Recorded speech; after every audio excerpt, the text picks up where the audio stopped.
یه 1.5 مشروبی بخر با تشکیلاتش، زنگ بزن به 10 تا از بهترین رفیقات،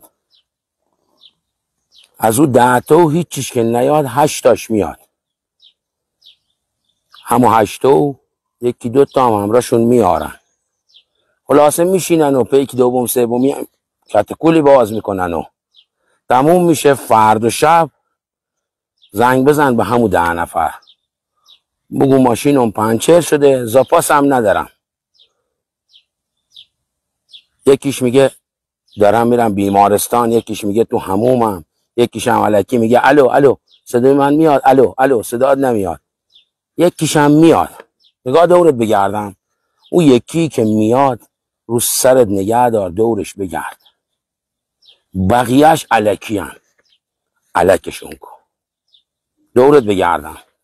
بهترین رفیق که هم به در بخور باشه، هم دلسوزت باشه، فقط ننت و بابات. ها چی شون؟